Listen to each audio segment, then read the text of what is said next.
The undefeated 1957 championship season immortalized Frank McGuire, not only at North Carolina, but throughout the college basketball world.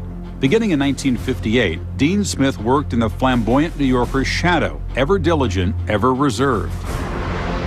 I can remember being in a pregame meeting where Coach Smith came up with a game plan, and Coach McGuire came in and uttered a profanity, which was his nature, and said, "We're not going to do that."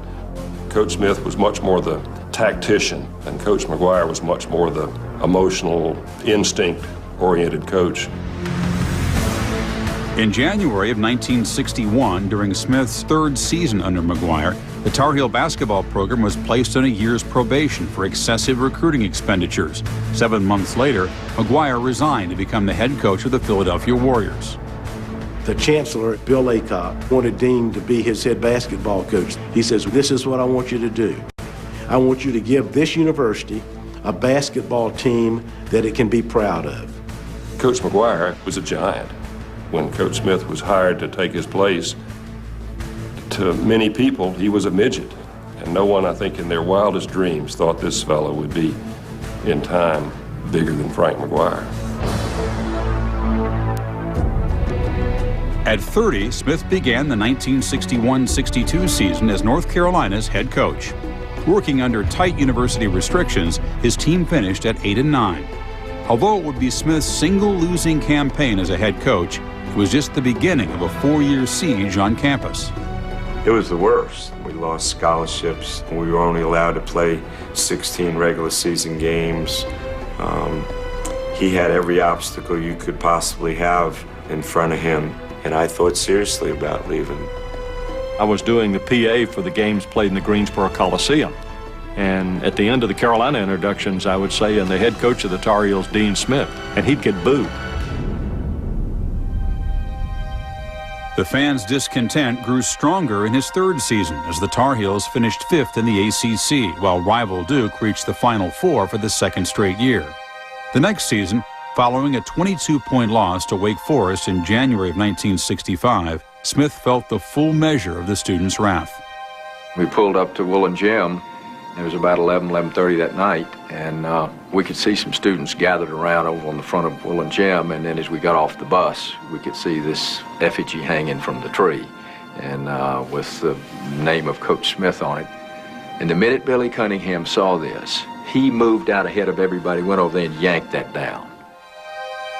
If they wanted to get rid of me, I thought I could always coach high school and math, but I didn't think I was going to get fired. The fact that he was hung in effigy and the fact the team had that terrible loss did cause him to rethink. He told me, maybe I'm not supposed to be a coach. Maybe I'm supposed to be doing something else. At a low point in Smith's personal crucible, he read Beyond Ourselves, given him by his sister. He was particularly moved by one chapter. That power of helplessness is very strong. Just the fact that, kind of turn everything over to our Creator and, do what you can and don't worry about it. And it's very helpful to me. The key piece of that was you're not master of the universe, and you need to give things up and relax, and you're not in charge of everything. And he said that that was a real turning point for him, that if you do the right things, winning will come.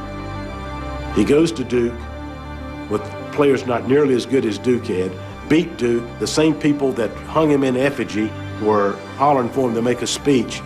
And Coach got up on the platform and says, "I can't speak. There was something tight around my neck the other night. I just can't get the words out." Despite another effigy hung in his honor after a loss in North Carolina State, Smith finished the regular season with 7 straight wins as the Tar Heels tied for second in the ACC. It was almost dawn, and help was on the way. Getting Larry Miller and Bobby Lewis, those 2 kids were huge because everybody in the country wanted them. When he finally got the players to run the kind of basketball system that he wanted to run, then his program took the quantum leap. Smith, the Atlantic Coast Conference Coach of the Year and third in the nation in that voting, cuts down the net with his assistants and the players.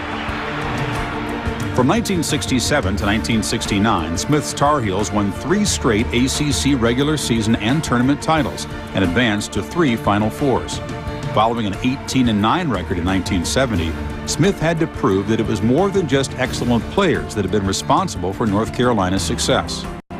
That season defined Coach Smith. That 1970-71 team wasn't predicted to do anything.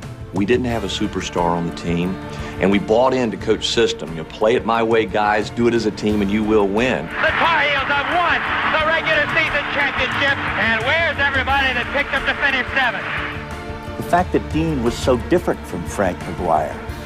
Once he became successful, that helped him. He was his own man. McGuire was the bright light. Dean was the steady candle, always burning.